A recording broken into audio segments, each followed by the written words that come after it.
Sejam todos muito bem-vindos a mais um novíssimo episódio aqui do Histórias e Vendas. E hoje mais uma participação internacional, hein? Olha só, o Histórias e Vendas está atravessando fronteiras. Dessa vez nós vamos lá para a América do Norte, lá para o Canadá e um misto com o Brasil também. E para representar aqui Brasil e Canadá, eu convidei uma pessoa muito bacana que ela vai começar dando um susto na gente a hora que ela se apresentar. Eu já vou dar um spoiler aqui, que é a Bia da Meta IT. A Meta não é a Meta do Facebook, aliás, é uma Meta que tem antes do nome Meta do Facebook, e é uma empresa especializada em tecnologias, com unidade no Brasil e unidades no Canadá também. Bia, seja muito bem-vinda, obrigado demais por você estar participando aqui com a gente. Muito obrigada, prazer todo meu, uma honra ter recebido esse convite, Ricardo, obrigada mesmo. Não, imagina, a Bia, a gente se fala no LinkedIn, aliás, a maioria dos convidados que passaram por aqui, tudo é fruto lá do network do LinkedIn, que tem funcionado muito bem, né? E hoje, pessoal, a Bia vai trazer aqui para a gente alguns pontos muito importantes sobre a diferença entre a questão da prospecção outbound no Brasil e no Canadá. Legal? E claro, no final ela preparou aí uma história de vendas que ela vai trazer para a gente também. Bia, me conta então, se apresenta aí para a galera te conhecer, já dá o primeiro susto já no pessoal aí, para quem está nos assistindo no YouTube e no Spotify também. Já pode começar então testando o coração da galera, está todo mundo aí com a parte cardíaca em dia. Mas então sou a Beatriz, ou Bia, B, como preferirem chamar. Eu tenho 22 anos. A minha carreira em tecnologia começou há 5 anos, quando eu tinha 17, então antes mesmo da maioridade, naquela fase de menor aprendiz, quando a gente vai ainda conhecendo o mercado de trabalho, não sabe nem o que é da vida, nem da faculdade, nem de nada. Eu moro no Brasil, mas sempre digo que eu sou 50% canadense, metade do meu coração fica lá, por uma questão de cultura, valores. É um país, não é perfeito, mas é sensacional, assim como o Brasil. E a gente também aprende a valorizar muito o Brasil depois que a gente mora fora. Quem já morou fora ou já fez intercâmbio sabe muito bem disso, que a gente valoriza bem mais depois que a gente faz esse bate e volta. Falando um pouquinho rapidamente sobre mim, eu sou apaixonada por gatos. Então, para quem também é aí dos ouvintes, eu tenho 3 gatos, eu moro sozinha com 3 gatos. Então, também é aquela teoria de que gato limpa o ambiente e é um por pessoa. Eu tenho 3 para garantir. Então, assim, é sucesso nas vendas, tem que dar certo, porque tem os 3 gatos como barreira. Ou seja, passa por 3 processos aí de limpeza. Tá tudo certo. Que legal, né? Que legal. E você sabe, Bia, que aproveitando o assunto, eu gosto muito de gato também, gosto muito de cachorro. Aqui eu tenho o Jeep, né? Que é um pitbull, que na verdade eu chamo ele de pet bull, porque, nossa, se dá bem com todo mundo, vai na creche, enfim, é a sensação lá na creche, né? E essa questão de gato, da questão da limpeza, tem um tio da minha esposa, da Renata, minha esposa, ele tem 2 gatos lá também, né? E tem gente que pode acreditar nisso, tem gente que não acredita e tá tudo bem, mas toda vez que a gente vai lá na casa do tio, aí os gatos ficam todos passando assim nas nossas pernas, esfregando e tal, a gente volta de lá, nossa, super leve, super tranquilo. Bem, né? Alinhado, exatamente, parece que realinha todos os chakras da pessoa, bem assim.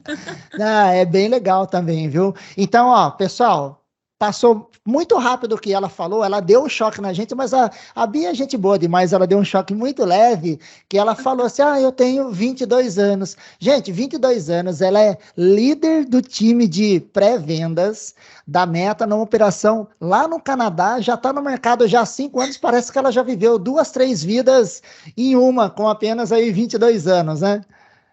Esse era o choque, meus né? amigos falam que eu já vivi várias vidas em uma só. Acho que é por isso que tudo é muito rápido, tudo gira muito intenso. Então, tipo, tem tudo a ver com os gatos. 7 vidas, você já tá vivendo várias aí. Não, acho que eu já passei. Ai, que legal. Já. Ai, que legal. Ô, Bia, e conta aí pro pessoal, como que você entrou nessa área de vendas? Você sempre começou aí a sua carreira, sempre foi da área de vendas? Como é que surgiu tudo isso? Tá, se permitir, eu vou dar uns passinhos para trás e dizer como é que eu entrei em tecnologia antes, que eu acho que são vários saltos de paraquedas que a gente vai dando.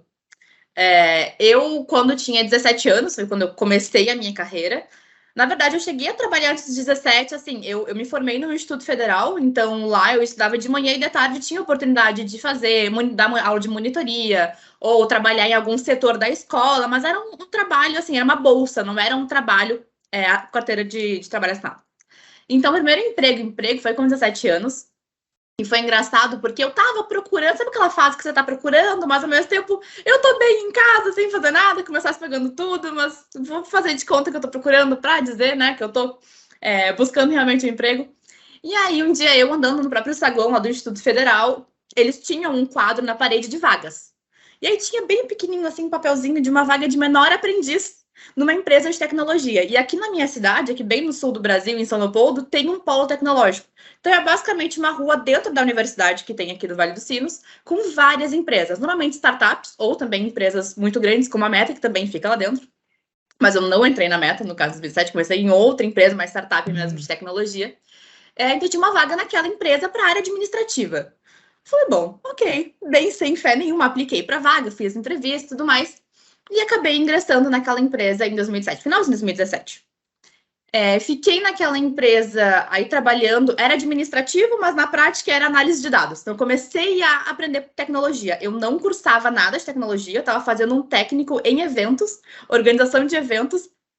Você vai ver que nada casa na história, assim, as coisas elas vão se complementando muito pelas entrelinhas.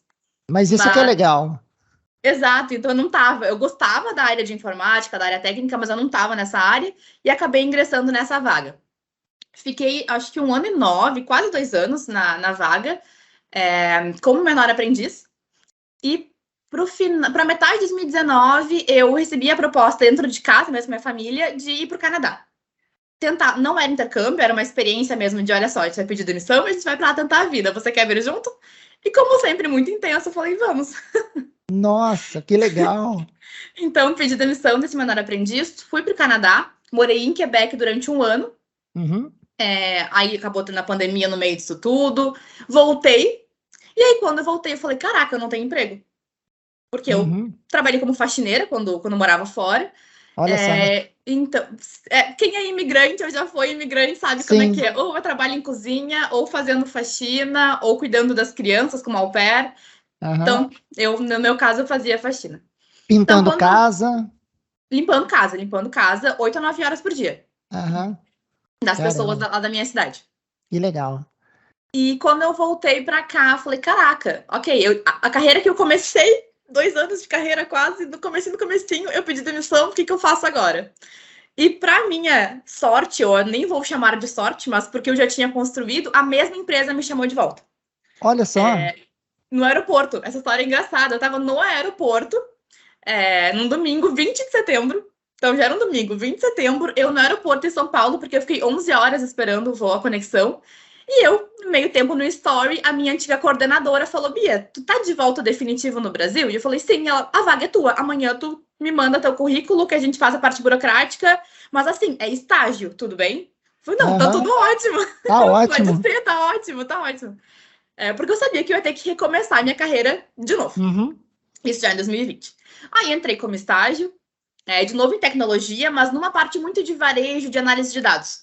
E aí, enfim, fui crescendo naquela carreira e aí eu chego na parte, como é que eu pulei para vendas? Porque eu era análise de dados, acabei entrando no finalzinho ali, no último ano, para a área de Customer Success, quando me apaixonei por olhar para o cliente, cuidar do cliente, como é que eu faço a experiência do cliente, que é uma área que eu amo absurdamente.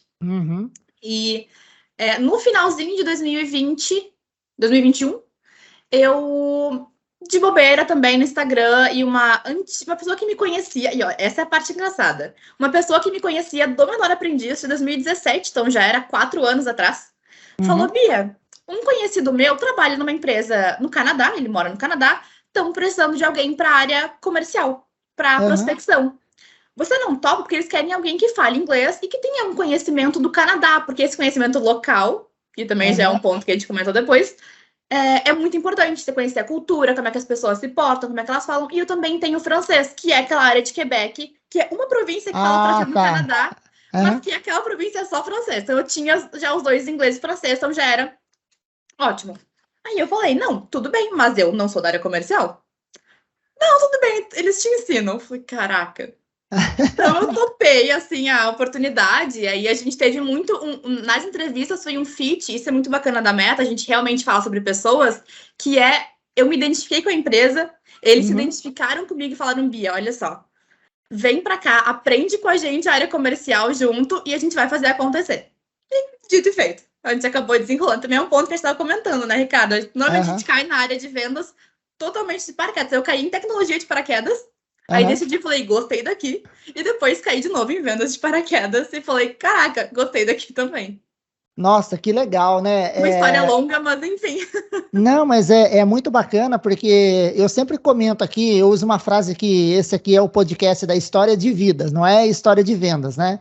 E essas coisas que são bacanas, quando as coisas vão acontecendo, dando certo, às vezes você planeja, a coisa não sai como você quer, né? Eu lembro muito de uma frase, acho que é o Mike Tyson, né? Que ele fala que o planejamento termina na hora que você toma o primeiro soco na cara, né? E então. E olha que eu luto há 5 anos também, então isso é muito verdade. Então, tipo, você planeja a luta. Você praticou, que você estudou para fazer aqueles 3 minutos do round da luta, você levou um socão, você não sabe nem quem você é. Não, e você tem que ir. É por isso que a prática é importante. Na hora você vai dar um jeito ali. E você se permitir, você abrir aí para novas oportunidades, para novos momentos, sem saber direito aonde vai chegar, mas fala, pô, eu vou entrar de cabeça nisso, né? Eu lembro que uma coisa que nós somos muito parecidos, né? Quando eu era jovem, né? Hoje eu sou um ex-jovem, e aí começou assim, o que eu vou estudar? Igual você falou, tava, né? Pô, o que eu vou estudar, tal, né? E na época a informática estava começando, era tipo a profissão do futuro. Falei, então eu vou fazer informática. Aí eu me formei em análise de sistemas, eu comecei a desenvolver sistemas, tal. Eu já contei essa história algumas vezes aqui, talvez não repita toda aí para não ficar cansativo, mas eu também entrei na área de vendas meio que sem querer, né? Então eu também vim da área de tecnologia fazendo uma aposta de algo que teoricamente era o futuro, e é até hoje, né? E aí entrei na área de vendas também, meio que sem querer. A gente estava comentando, né? É difícil ter alguém que fala assim, tipo, os pais olham e falam, olha, você é menino, você é menina, quando crescer, você vai ser vendedor. Não tem isso. O Tiago Concer, que fala bastante isso também, né? E o monstro aí das vendas. Então, assim, é difícil que começou direto já na área. Claro, tem várias pessoas, mas muita gente era de outra área e veio. E aí, quando vem, não sai mais, né? E hoje eu vejo, e até falo muito para minha equipe, assim, vendas, assim como Customer Success, a mesma análise se aplica para vendas. Não é uma área, é uma estratégia corporativa. É uma coisa que está enraizada em todas as áreas. É claro que é uma área porque tem um foco, tem os vendedores, tem os executivos, SDR, enfim, mas ela é uma estratégia. Tem que estar toda a empresa funcionando nessa mesma engrenagem, voltado para como é que eu faço as vendas da minha empresa girarem. E aí acarreta, enfim, delivery, marketing, todas as equipes nessa mesma... Então, por isso que eu acho que vendas é tão... Quando a gente entra, a gente fica, porque a gente percebe que é um universo, não é uma área fechada. Exatamente. E quem gosta de pessoas não sai mais da área de vendas, né? Não tem como. A gente adora. Eu costumo falar com o meu diretor que nosso maior requisito nas entrevistas para área comercial é: quando você está no mercado, na farmácia, você faz amizade com a pessoa da frente ou não? Olha que legal. Você papo com a pessoa à sua volta? Porque normalmente quem é comercial faz amizade em absolutamente qualquer lugar. Na rua, na fila, qualquer lugar a gente faz amizade. Então... Inclusive, a minha história de venda depois tem a ver com isso. Ai, que mal, pô, quero saber, hein, pessoal, olha só que interessante, hein? Se você for aí participar de uma vaga para o comercial, comenta na vaga, olha, eu vou no supermercado, fico lá conversando com as pessoas, olha a dica da Bia aí. E isso não está lá nas skills, né? Isso daí é coisas da vida que você vai colocando ali na sua entrevista, né? E para quem está aí passando pela fase de procurar emprego na área comercial, a maioria das coisas que a gente se atenta não são coisas que você consegue colocar num currículo, que você consegue colocar São coisas que é da pessoa. Tanto que eu caí na área comercial sem nunca ter trabalhado com área comercial antes. Eu era puramente técnica. Eu trabalhei um pouquinho com Customer Success, mas meu background todo era análise de dados, BI, Big Data. Era meu background, era análise real de dados, com Excel, com 3 monitores, totalmente técnica. Nem falava muito com o cliente. tive um pouquinho de Customer Success, me apaixonei e falei, cara, acho que rola um comercial aí no meio. Não, mas é super legal isso, porque a gente avalia muito a pessoa, né? A parte técnica a gente ensina depois, a pessoa aprende. Agora, você mudar o perfil, o estilo, a crença de uma pessoa é muito difícil. Não tem. E se eu posso só fazer um parênteses também para quem está nessa busca de emprego, que eu sei que é uma dor e é uma angústia. Eu vejo, inclusive, nos nossos clientes que estão com vagas técnicas, bem técnicas, desenvolvedores abertas, eles já tenderam a aceitar candidatos que tinham mais soft skills que batiam à frente de candidatos que eram muito bons tecnicamente, mas não batia muitas vezes o perfil, não era tão comunicativo, não era tão para aquela vaga. Então, soft skills, gente, às vezes a gente subestima um pouco, mas assim, coloquem isso na frente e façam disso a vitrine de vocês. Não, massa demais, massa demais. E comunicação, gostar de pessoas, ser proativo, né? Fazer eu acho amizade que na fila do pão. Essa é a vibe do comercial. Você sabe, Bia, que eu sempre cito um livro, você deve conhecer, óbvio, né? Que é um livro lá dos anos 30 ou dos anos 50, mas ele é tão real, mas tão real até hoje, que é o Como Fazer Amigo e Influenciar Pessoas. Sim. Gente, se você está buscando aí um emprego, ou se você quer melhorar aí na sua vida, na sua carreira, muitas vezes não é a parte técnica que você tem que aprender. Pega esse livro, você tem aí PDFs, um monte de material gratuito na internet sobre esse livro. Leia Como Fazer Amigos e Influenciar Pessoas. Eu acho que ele é o primeiro passo aí para você se desenvolver como pessoa e como um bom profissional, porque olha a dica da Bia, hein? As empresas estão olhando mais a parte comportamental, soft skills, do que as partes técnicas também, né? Técnico, a gente faz um curso. Não tem problema nenhum, a gente ajuda. Inclusive, a Meta tem programas de incentivo para você estudar. Então, assim, a parte técnica conta com a sua empresa. A gente dá um jeito de ajudar. Agora, os soft skills, vem de você, vem de casa, né? Como a gente diria. Não, exatamente. Poxa, que legal. E aí, então, você abraçou aí essa oportunidade, começou esse trabalho, e aí você começou já a fazer esse trabalho já com clientes, prospectar empresas no Canadá mesmo? Sim, Canadá e Estados Unidos, a gente tem um foco maior no Canadá, porque a gente tem mais pessoas fisicamente no Canadá. Nosso diretor internacional está no Canadá, inclusive, então a gente consegue fazer reuniões, fazer esses bate-papos presenciais mais forte. A gente tem um foco ali. E agora a gente está começando a migrar pessoas para os Estados Unidos também, então estamos já prospectando ativamente lá para crescer a base de clientes, tanto Canadá quanto Estados Unidos. Então tem esses dois focos um pouco diferentes, mas a cultura América do Norte como um todo também se conversa.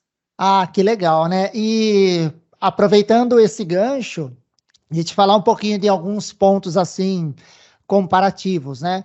E é bacana a gente falar disso, porque hoje muita empresa de fora, Estados Unidos, Canadá, Europa, estão aceitando SDRs, BDRs de outros países do Brasil para você fazer um trabalho home office, né? Então, é uma ótima oportunidade, né? O que você sentiu, Bia, nessa vivência, que são, assim, alguns pontos de bastante diferença entre um BDR, um SDR Brasil e Canadá e Estados Unidos? Eu vou citar o primeiro e maior, que é um clichê. Todo mundo sempre escuta esse, mas ele é muito verdade. A gente tem que cuidar muito com ele, porque ele, ao mesmo tempo que ele é muito simples, nossa, só isso, ele também é realmente muito importante. Que é o quanto o norte-americano, ele é frio, vou colocar entre aspas esse frio, porque é um frio pra gente, né? Porque o brasileiro, ele é muito não só de abraçar, mas de conversar. A gente liga, a gente nem quer ouvir o que a pessoa quer falar, mas a gente tá lá, não, tudo bem, olha só, não preciso, mas obrigada. A gente tem essa coisa um pouco mais calorosa, comportamentalmente falando. O norte-americano, não. Ele é direto ao ponto. A gente diz que ele é straightforward, ele é completamente direto ao ponto. Tanto que pra gente, isso às vezes até chega a soar rude, mal educado, grosseiro, grotesco. E no começo, se você não cuida, até uma questão de expectativa ou inteligência emocional, você vai achar, nossa, ele foi grotesco comigo, esse cliente. Ele realmente foi rude comigo, que mal educado. Mas não, ele só foi normal. Tanto que, acho que para ficar na prática, assim, alguns exemplos, por exemplo, algum cliente que você está conversando e você tem que dar uma resposta para ele, ele vai te cobrar, fazer um follow-up com você. Ele vai botar, você ainda está interessado? Você ainda quer? E o e-mail vai ser só isso, não vai ter mais nada. Ele não vai fazer uma historinha de, gostaria de checar se você ainda tem interesse pra gente conversar. Não, vai ser, are you still interested? Você ainda tem interesse? Você quer conversar ou não? Ele ou não. Do tipo assim, me fala não, que eu tiro da frente e a gente passa pra outra. Então, eles são muito diretos. Então, algumas coisas que mudam muito na prática do SDR que a gente tem que cuidar quando for ter essa carreira internacional na América do Norte. Tá. E-mails não vão ser grandes, não vão ser e-mails falando, oi, eu sou fulano, a empresa faz tal coisa. Não, oi, posso te ajudar com tal coisa? Assim, 2 parágrafos, no máximo do máximo, estourando, fechou. É isso. 2. Você sabe que... A gente usa uma média de 100 palavras, que é pouco. Tá, que é bem olha pouco. só. É bem diferente, né? Eu lembro quando eu li o Receita Previsível, acho que foi 2014, 2013, 2014, né? E aí eu apliquei a metodologia do Receita Previsível na empresa que eu era sócio, numa empresa de software, né? Nós tínhamos lá um time com 5 pessoas na área comercial, e aí nós estruturamos toda a parte de prospecção por e-mail, né? E aí, quando eu comecei a ver aquele segundo e-mail, que é o e-mail de follow-up, que é assim, tipo, eu te mandei um e-mail, você chegou a dar uma olhada? Que era assim, quase que só isso. Eu tomei um choque, realmente, falei, mas espera aí. Só que o livro ele foi traduzido do livro do original, que é do inglês, né? E aí vem com essa cultura embarcada e para o lado da cultura americana e canadense, está tudo bem assim, né? Tá tudo ótimo, inclusive. E eu lembro que nos primeiros testes, a gente mandava esse e-mail com essa frase assim, direta, e nós começamos a receber algumas reclamações, né, de o cliente assim, você tá me cobrando, Era não, no Brasil, não né, quero, que você isso, e principalmente interior de São Paulo, né, no Brasil isso não funciona, tá? No Brasil esse approach não funciona. Ele é grotesco. Isso, então, a gente já percebeu na largada, já nas primeiras semanas ali do teste, falar, opa, não dá para ser assim, muito seco, né? A gente precisa realmente florear, encorpar, colocar ali toda uma história e encapsular essa cobrança de uma forma bem leve, bem sutil, ali dentro do e-mail, né? Então, tem realmente essa diferença. E o fato deles falarem não é maravilhoso. Porque, gente, se você fica lá... A melhor resposta de uma SDR é sim. A segunda melhor é não. Tira da frente. Exatamente. Porque às vezes você fica pondo ele numa outra cadência e retoma, a pessoa... Entra no forecast, depois no outro forecast, daí no outro forecast, ninguém mais aguenta aquele lead no forecast. Não, e aí você olha, por exemplo, o e-mail foi lido 8 vezes, 7 vezes, 12 vezes, 15 vezes, e o cara não te dá uma resposta. Meu amigo, põe ali, obrigado, mas eu não quero, né? Mas a gente sabe que na prática não é assim que funciona, né? Legal, questão cultural, e-mails curtos, no máximo aí 100 palavras, né? E eu sei que isso, assim, a gente falando não, ok, é simples. Mas pra gente que é brasileiro, é difícil, porque é natural que a gente, no telefone, que a gente queira conversar. E aí também entra um segundo ponto de diferença, que acho que tá linkado com essa questão cultural deles serem tão frios. Eu não posso dizer frios, porque eu já morei lá e eles são calorosos do jeito deles. Eles têm a forma deles de demonstrar. Eles são práticos. Completamente práticos. Esse é o ponto. Práticos. E aí também entra o segundo ponto de eles serem tão diretos ao ponto que, por exemplo, ligação é uma coisa que no Brasil funciona, lá fora, em partes. A pessoa te conhece, ótimo, ela vai te atender. Ou deixar... E até a gente vê nos filmes, deixar recado, deixar gravação, deixar o voicemail.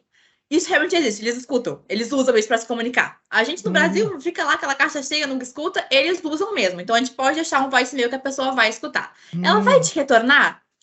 Se ela te conhece, sim. Se ela não te conhece, ela provavelmente, 99% não vai te atender. E não vai responder teu voicemail. Então, o que a gente tem que cuidar? Ainda mais quando é um brasileiro fazendo ligação para fora. Não se frustrem se ninguém atender a ligação. Ou for, assim, em várias tentativas. Não se frustrem. É normal. Porque eles vão olhar, vão dizer, esse número eu não conheço. Mesmo que você use uma identificação do Canadá, até com mais um na frente, para a pessoa não... Claro, se for de fora, acho que a chance de atender aí é -1. Mas se tiver até uma identificação de lá, vai olhar, olha, não tá nos meus contatos. Me manda, então vai me mandar um e-mail, vai entrar por outro contato, mas não vai atender. Então, a taxa de de atender a ligação é menor, por isso. E aí também acho que é tanto essa questão de ser direto ao ponto, quanto essa questão de eu te conheço ou não. Que aí entra, acho que até um terceiro ponto de diferença, que é muito mais do fechamento de venda final, que é, eu te tenho no meu networking, eu te conheço, alguém que eu conheço, te conhece, te referencia, sim, vamos conversar. Não, tá totalmente estranho, cara, a barreira de entrada é muito maior. Por que claro que isso é em todas as empresas, até no Brasil, né? Por networking sempre a entrada é melhor. Mas na América do Norte, isso é ainda mais, acho que intensificado, porque eles valorizam demais a referência. Então, se eu falar assim, Ricardo, eu te recomendo a empresa tal que cortou a grama da minha casa, tu vai chamar aquela empresa. Pode ser mais cara, tu vai chamar. Por quê? Porque alguém que tu conhece, confia, referenciou. Então, para eles, isso é extremamente importante. Então, o que a gente usa muito, inclusive, como estratégia para abertura de novas contas, é como é que eu posso pegar o meu networking, que tem um fim, ele é finito. Eu explorei ele, acabei. Beleza, como é que eu posso, esse networking, fazer, digamos que um funil inverso? Como é que eu posso expandir ele? Pegar, olha, eu conheço fulano que te conhece. O fulano pode me referenciar para alguém na tua conexão. Então, você vai indo por essas entrelinhas de referência, que é uma coisa que funciona muito bem no Brasil, mas lá fora é assim, é o primeiro passo para, inclusive, abrir uma empresa quando quiser. Como é que eu começo a abrir uma empresa? Primeiros clientes, networking. Com certeza. Não começa pelo code, porque o code vai ser uma barreira gigante. Poxa, que legal, né? Eles são muito seguros em tudo que eles fazem, né? E você sabe que eu estava vendo um estudo outro dia, não vou me lembrar, tem um nome esse estudo, mas ele foi feito em Oxford, né? Que uma pessoa, ela tem, em média, 150 amigos ao longo da vida, né? Em média, uns têm mais, outros têm menos, e tá tudo bem, né? E no final, assim, aquele amigo muito próximo, íntimo mesmo, que é seu brother mesmo ali, são 5 pessoas, né?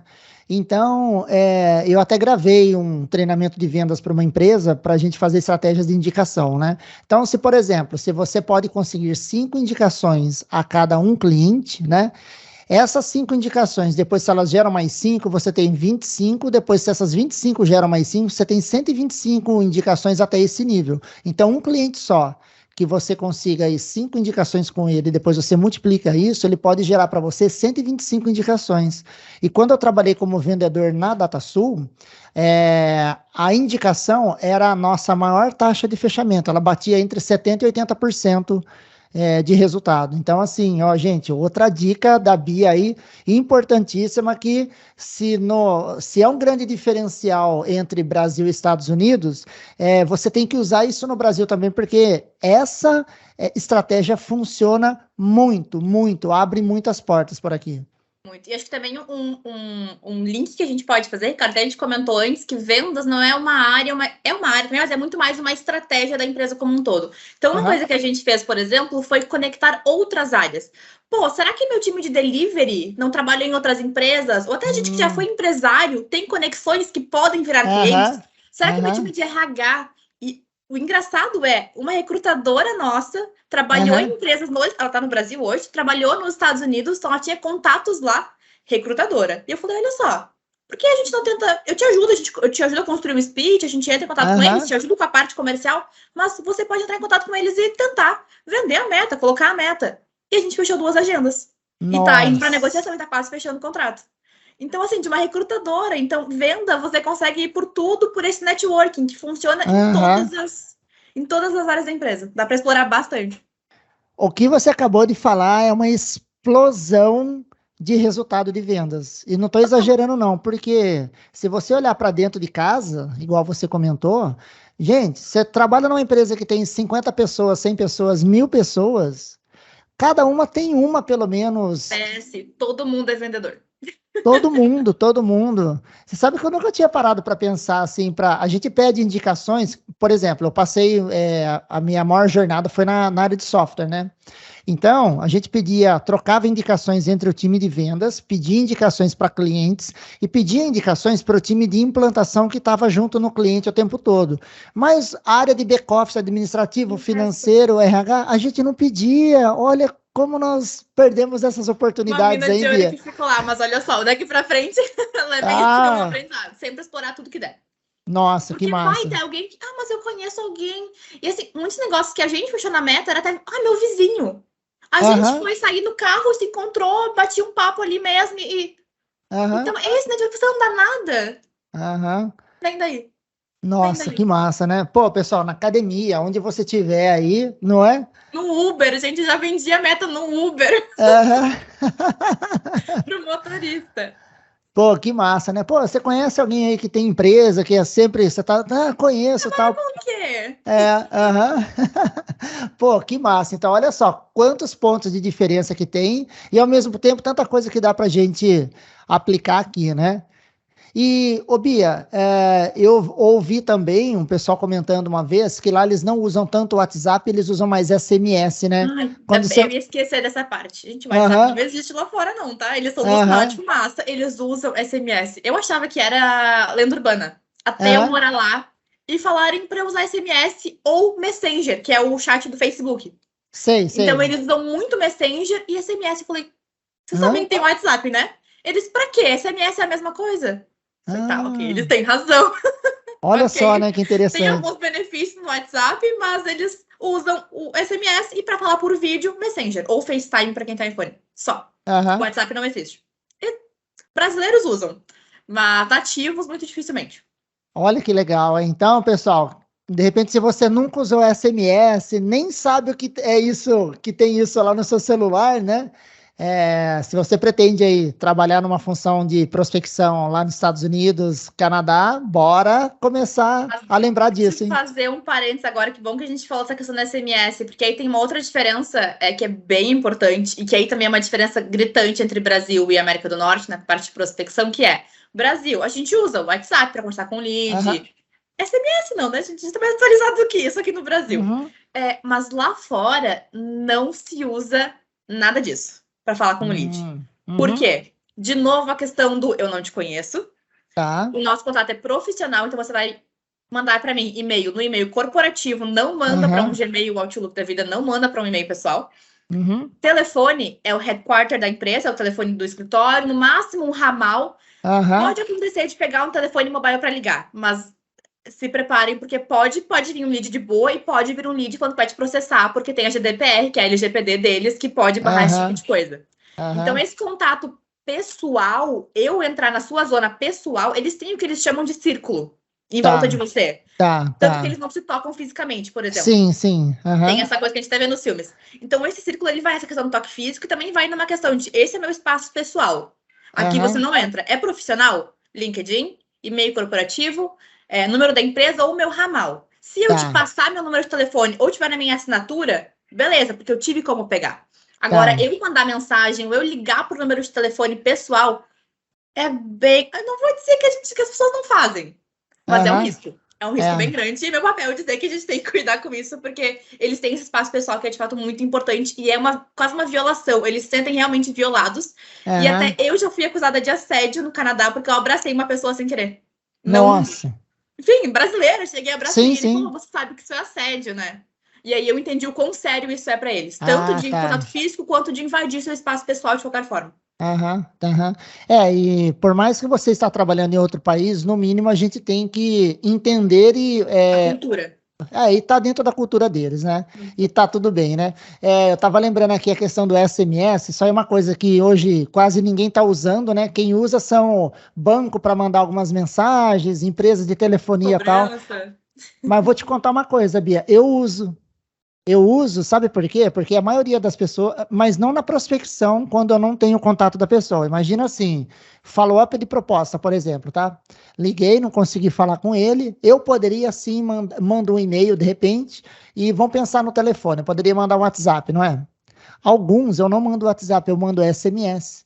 Por quê? O WhatsApp, um monte de gente manda para ele está acostumado no dia a dia, né? Vem ao Boa SMS, sacada. grupo mandando 130, SMS chegam poucos. Então, principalmente se o cara tem, tipo, acima de 40 anos. Acima de 40 anos, ele olha SMS. Então, eu sei que eu tô me destacando da massa. Então, tipo, beleza, galera lá, os grupos no WhatsApp bombando, o cara às vezes nem olha porque é um monte de coisa, mas quando chega um SMS, pode ser alguma coisa importante, alguma mensagem do banco, pode ser alguma coisa importante da seguradora, e pode ser o meu Boa follow-up de sacada. proposta, Não, que é ótima super sacada. importante, Que né? só o Ricardo manda. Só Aí o vem cara da vai, varinha, notificação. O cara olha e fala assim, nossa, mas esse cara é meio antigo, ele manda SMS, né? Mas ele lê, chega a mensagem lá para ele. Não, E aí ele me responde pelo WhatsApp, olha que legal. não, agora que eu já vi, já chegou até em mim, deixa eu partir É, pro lado digital da e coisa. então é bem bacana, viu? Pô, mas quanta dica assim prática de que você tá vivenciando no dia a dia lá nessa experiência aí, Canadá e Estados Unidos, né? É, eu vejo, por exemplo, que para o Brasil, cada vez mais, essa parte da gente não cobrar tão diretamente o nosso lead no e-mail é uma coisa que eu acho que vai continuar muito. Você ser mais leve, menos pressão ali num primeiro e-mail, principalmente, um pouco mais de relacionamento, de ajuda, de entrega de conteúdo, para depois você poder ter resultado. Os testes que eu tenho feito aqui. Você conhece a metodologia AIDA? AIDA. Eu acho que não me é estranha. Tá, Já sei em algum momento. tá, a AIDA é meio que a base de escritas de e-mail, tá? Conheço, sim. Sim. Atenção, interesse, desejo e ação, Sim. né? Então, tipo, o primeiro e-mail de prospecção, a gente não põe assim, tenho ajudado empresas, não sei o quê, não sei o quê. É o atenção, né? Aí o interesse, a gente não põe assim, e com isso eles conseguiram reduzir X%. Opa, estou gerando interesse nele. O desejo, eu acredito que eu posso trazer esse resultado para você também, é o desejo. E a ação, vamos bater um papo? Queira ou não, tem por trás ali o AIDA, né? Eu tenho quebrado o AIDA em vários e-mails. Então, eu não peço mais reunião no primeiro e-mail para diminuir a pressão de entrada. Acho que até a Sabe? gente falou sobre isso em algum comentário do LinkedIn. Alguma vez a gente chegou a trocar sobre isso também. Tava nessa mesma pegada de estudar sobre isso. Então assim, eu tenho testado, eu tenho visto que isso tem gerado um aumento maior aí de respostas no primeiro e-mail, né? E então eu acho que é um futuro aí, cada vez menos pressão no pessoal aí.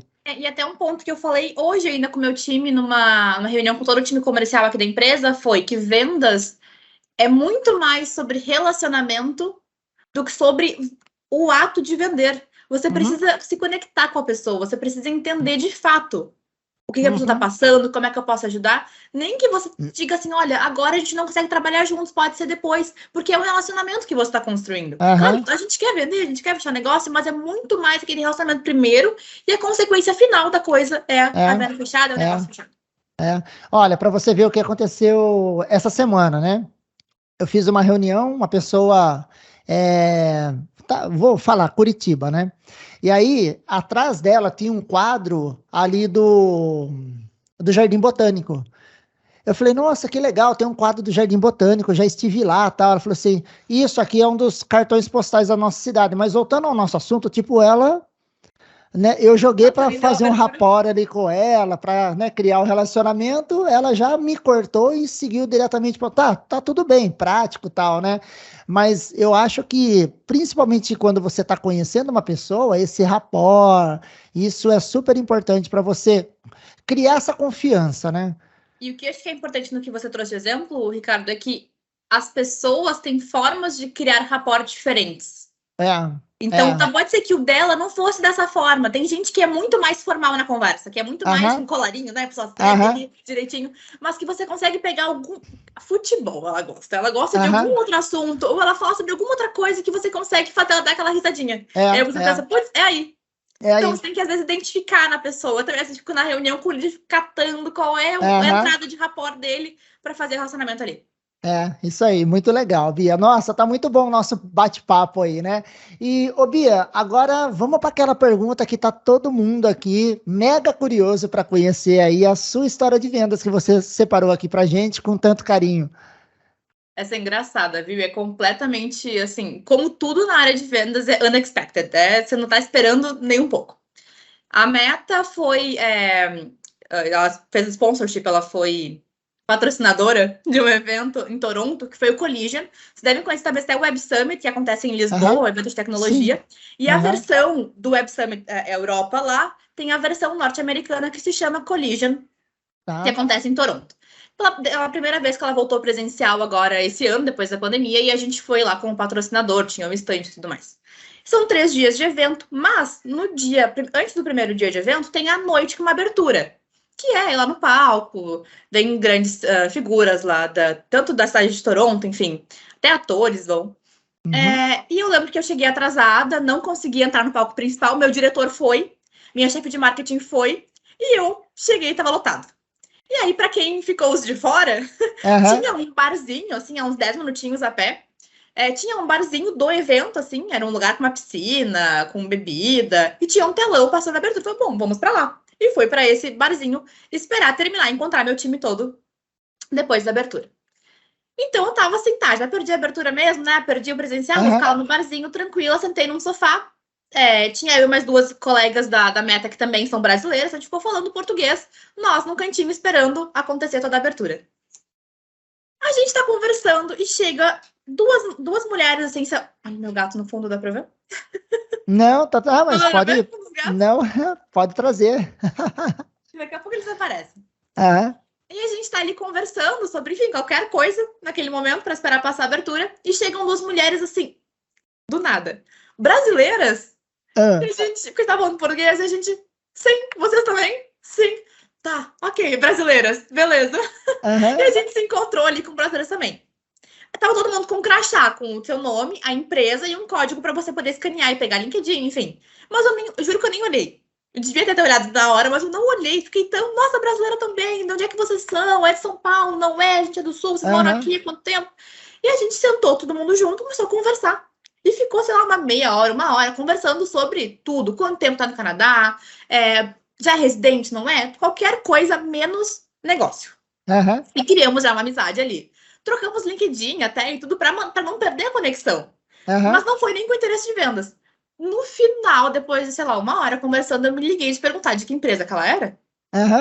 Eu, assim, de que empresa que você é? Aí ela falou, era uma empresa gigante. Nossa. Que atende Nike, que atende os bancos. E ela atendia uma empresa gigante que estava com necessidade de tecnologia. Só que eu só fui descobrir isso depois de uma hora de conversa de qualquer coisa. E, inclusive, o que começou a nossa conversa, assim, foi que nessa abertura, não sei até hoje qual era o sentido, mas você podia pedir bebida alcoólica, e se você pedia vodka, vinha aquela vodka com aqueles... Sabe aqueles palitinhos que pegam fogo? Sei. De bolo de criança? Vinham as meninas lá dançando. Uma abertura de evento de tecnologia. Completamente fora do comum. Mas vinha. E a nossa conversa começou mesmo quando eu falei, caraca, por que tem meninas dançando com uma bebida pegando fogo numa abertura de um evento de tecnologia que é reconhecido mundialmente? Não fez sentido na minha cabeça. E a gente começou a rir daquilo e falar, nossa, parece ter no Brasil, não sei o quê. E começamos a conversar. E aí, depois desenrolou a conversa, nada a ver com o trabalho. Uma hora depois, eu descobri que ela é de uma empresa gigante. Aí comecei a, de fato, entrar no meu speech comercial. Mas quem é que tu atende? Que necessidade vocês têm? E no fim, super batia. Tanto que depois a gente fez, apresentei ela para o meu diretor, já apresentei para um executivo, já tiveram agenda, já puxaram, enfim, proposta. E aí foi. Mas assim, falando da bebida que pegava fogo, uma abertura que eu fiquei de fora, totalmente inesperada. Então, de novo, a área comercial é a história da fila do pão. É naquele momento que você não dá nada. E aí vem uma super oportunidade, uma empresa grande, alguma coisa que realmente faz sentido para sua empresa. Pô, que massa, né? Nossa, tudo assim, nada preparado, aleatório, um assunto tipo nada a ver com o que estava acontecendo ali, e aí era uma empresa gigantesca, né? E eu só fui perguntar uma hora depois. Depois eu podia ter explorado mais. Mas não, que bom que foi assim. Que bom, né? Foi um relacionamento. Tanto que até hoje, se eu quiser chamar ela para conversar, sei lá, não fechou negócio, mas eu quero daqui a 1 ano, daqui a 6 meses reconectar, ela vai me responder, com certeza. Porque a gente falou tanto daquela vez que ela vai conseguir, vai ter esse rapport já criado. Não, que massa, né? Criou amizade total, né? Se você, de repente, tivesse feito ao contrário, né? Por exemplo, a pessoa vê isso, que empresa que você é? Nossa, vocês trabalham com o quê? Já emendar, de repente ela, valeu, tchau, e não iria te dar tanta atenção ali naquele momento, né? Que é o que as pessoas fazem no LinkedIn, né? Conecta e já manda mensagem pedindo reunião já no começo, né? Então, eu sempre, nos treinamentos, eu falo para o pessoal, compara o mundo offline com o mundo online. Se você conhecesse uma pessoa agora no evento e ela começasse a te perguntar um monte de coisa, pedir reunião, você aceitaria? Não, é um negócio meio chato, inconveniente. Pô, e por que você manda a primeira mensagem no LinkedIn pedindo reunião para a pessoa e nem cria um relacionamento com ela, né? Exatamente. O LinkedIn é a virtualização do mundo normal, né? que as pessoas estão acostumadas aí no dia a dia, né? E esse contato com o cliente é muito bacana. De novo, tudo que a gente já falou, que vendas é muito mais sobre relacionamento, que a gente tem que se conectar com a pessoa. E eu, quando trabalhava ainda no Brasil, já atendia vários clientes no Brasil, somente em São Paulo, que até hoje são amigos meus. Que quando eu pedi demissão da empresa para vir para a Meta, na minha carreira internacional, me mandaram um presente. Olha que legal. A gente vai assistir tua falta, todo o sucesso do mundo, qualquer coisa nos chama. Então, clientes que até hoje eu converso, quando eu vou para São Paulo, a gente se encontra, toma café juntos. Então, é esse relacionamento que fica. Eles seriam meus clientes hoje na Meta? Provavelmente não, porque eles são foco Brasil. Mas qualquer coisa que eu precisar de me conectar com alguém, alguma dica de trabalho, alguma dica organizacional, eles vão me dar, com certeza. Não, show de bola. E ó, para a gente fechar esse assunto, hoje o Thiago da Receita Previsível, né, me marcou num post dele lá no LinkedIn, falando sobre 2023, sobre cada vez mais as pessoas estarem se relacionando na equipe, se relacionando com o cliente, o que eu achava dessa opinião e tal, né? E é justamente isso. Falou, olha, para mim, a palavra que vai valer muito em 2023 é relacionamento. Cada vez mais relacionamento, porque nós focamos tanto em automação, em software, em hacks, né, mirabolantes, e esquecemos do relacionamento, do rapport e da preocupação ali com a pessoa, né? Então, acho que agora a conta vai chegar a partir de 2023 e quem se relacionar melhor, com mais escutativa, com mais atenção. Na Meta a gente chama isso de não ser sobre tecnologia, e sim sobre pessoas. Tanto que a gente tem o nosso Human no nosso slogan, que é super forte pra gente. É sobre pessoas, tudo vira sobre pessoas. Sobre como as pessoas estão, como é que elas se comportam, como é que elas se conectam. Então, acho que é exatamente isso, é perfeito. Nossa, bom demais. Bia, adorei esse nosso bate-papo aqui. Aprendi várias coisas, como sempre, né? E muito legal a gente ver você que trazendo essas dicas sobre a diferença Brasil e Canadá, que você tem vivenciado isso na prática. Olha, eu só tenho que te agradecer muito por você ter aceito esse nosso bate-papo, trazendo tantos pontos importantes aqui, contando e compartilhando aí a sua história de vendas. Obrigado demais pela sua participação aí. Prazer todo meu, e espero que hoje dia também quem está ouvindo, pegar às vezes alguma dica que ajuda, alguma coisa, nossa, eu precisava ouvir isso. Espero que aconteça aí com vocês. Não, massa demais. E quem quiser se conectar com você, como é que te encontra? Pode procurar lá no meu LinkedIn, Beatriz Marques Vitello. Estarei lá. Aceito as conexões, a gente pode conversar. Se quiserem bater um papo também à parte de dicas de como funciona, até de carreira também, essa parte inicial de carreira internacional, como fazer, também é uma conversa interessante. Pô, show de bola, muito bom. Pessoal, vocês que ficaram aí com a gente no YouTube, nos assistindo também no Spotify, valeu demais pela sua presença. Espero que você já aplique tudo isso que você aprendeu hoje, que nós aprendemos aqui com a Bia, e eu vejo você no nosso próximo episódio. Valeu, pessoal, até mais. Tchau, tchau. Grande abraço.